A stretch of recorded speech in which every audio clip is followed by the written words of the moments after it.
Hello friends, स्वागत है आपका अपने YouTube channel Bihar board study point प्रिंसर टीएनएस कोचिंग सेंटर जादवपुर, जहां पे मैं क्लास 9 से लेकर क्लास 12 तक सारे सब्जेक्ट को पढ़ाता हूं। आज आपकी क्लास में हम लोग जनरल कंपटीशन के पार्ट 3 को पढ़ने वाले हैं। जैसे कि इसके पहले अगर आपने पार्ट 1 पार्ट 2 को नहीं देखा है तो चैनल के प्लेलिस्ट में चले जाए और वहां से लिखा है कि जनरल कंपटीशन लूसेंट बुक, उसको ओपन करें उस फोल्डर को और वहां से पार्ट 1 और पार्ट 2 को देख ले। साथ ही अन्य सब्जेक्ट को आप पढ़ना चाहते हैं क्लास 9 से लेकर 12 तक तो उसका भी फोल्डर बना हुआ है और वहां से आप आसानी से लाइन बाई लाइन सभी वीडियो को देख सकते हैं। तो चलिए हम लोग शुरू करते हैं क्वेश्चन नंबर 48। जैसा कि पिछले वीडियो में पार्ट 2 में हमने 47 तक कंप्लीट किया था, 48 नंबर क्वेश्चन को समझते हैं। तो आज का हमारा टॉपिक है विदेशी यात्रियों से मिलने वाली प्रमुख जानकारी। कि मतलब भारत में प्राचीन काल में कौन कौन से विदेशी कहाँ से आए और किसके टाइम में आए, इन सारे क्वेश्चन को चलिए जानते हैं। बहुत इंपॉर्टेंट क्वेश्चन है, इससे भी हर साल हर एग्जाम में 1 से 2 क्वेश्चन रहता है। तो सबसे पहले पढ़ते हैं हम लोग यूनानी रोमन लेखकों के बारे में कि यूनान और रोमन से कौन कौन से लेखक यहाँ पे आए थे। 48 नंबर क्वेश्चन है, टेसियस कौन था? टेसियस ईरान का राजवैद्य था। टेसियस नाम का एक व्यक्ति भारत आया था, वो ईरान देश का एक राजवैद्य था। राजवैद्य का वैद्य मतलब होता है जैसे आज के टाइम में उसको डॉक्टर बोला जाता है, जो अंग्रेजी दवा लिखता है, और वैद्य कहा जाता है जो लोग आयुर्वेदिक दवा लिखते हैं बनाते हैं उनको वैद्य कहा। तो पहले के टाइम में ज़्यादा वैद्य यही होते थे। और राजवैद्य का अर्थ होता है कि राजा के यहाँ जो स्पेशल वैद्य होता है उसको राजवैद्य कहा जाता है। तो वो ईरान का राजवैद्य था कौन? टेसियस। 49 नंबर क्वेश्चन एग्जाम में बराबर पूछता है कि इतिहास का पिता किसे कहा जाता है या इतिहास का जनक किसे कहा जाता है? तो हेरोडोटस। क्या नाम है उनका? हेरोडोटस। 50 नंबर क्वेश्चन है, हिस्टोरिका नामक पुस्तक किसने लिखा है? तो हेरोडोटस ने। हेरोडोटस को इतिहास का पिता या जनक कहा जाता है और उसी ने एक पुस्तक लिखा जिसका नाम है हिस्टोरिका। 51 नंबर है, सिकंदर के साथ कौन कौन से लेखक भारत में आए थे? तो सिकंदर के साथ 3 आदमी आए थे, नियार्क्स, आने सिकटस और आस्टी बोल्स। ये 3 व्यक्ति सिकंदर के साथ भारत आए थे, तीनों लेखक। 52 नंबर है कि मेगास्थनीज कौन था और वह किसके शासनकाल में भारत आया था? तो मेगास्थनीज जो था ना, वो सेल्यूकस निकेटर का राजदूत था और चंद्रगुप्त मौर्य के शासनकाल में आया था।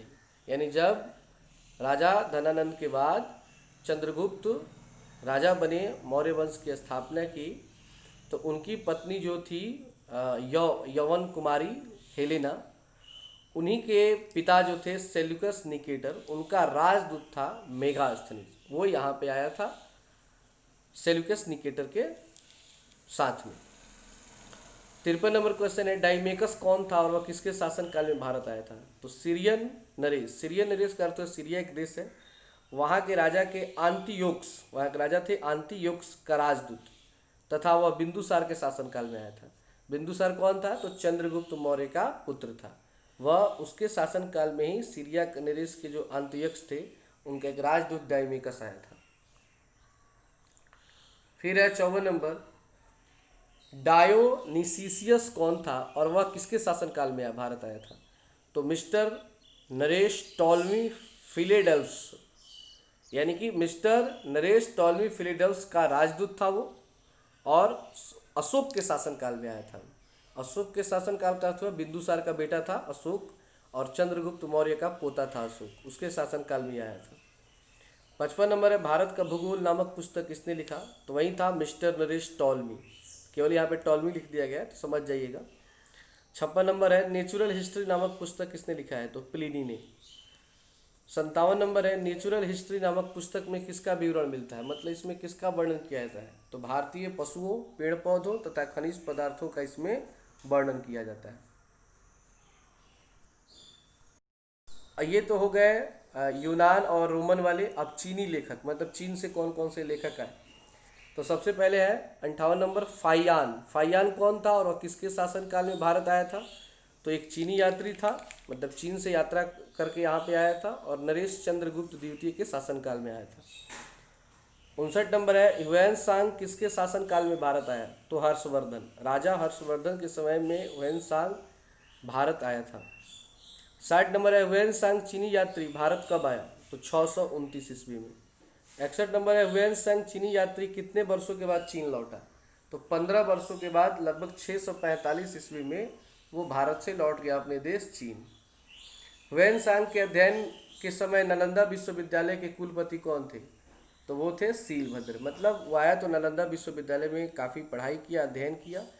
उस समय उस विश्वविद्यालय के जो कुलपति थे वो थे सीलभद्र। देखिए इसकी पूरी जो कहानी पढ़नी है ना, तो आप क्लास 9th का हिंदी का दूसरा चैप्टर पढ़ सकते हैं। नालंदा विश्वविद्यालय का पूरा उसमें वर्णन किया गया है। 63 नंबर है, इत्सिंग विदेशी यात्री भारत कब आया था? तो 7वीं शताब्दी के अंत में। ये हो गए चीनी लेखक। अब है अरबी लेखक, मतलब अरब से कौन कौन।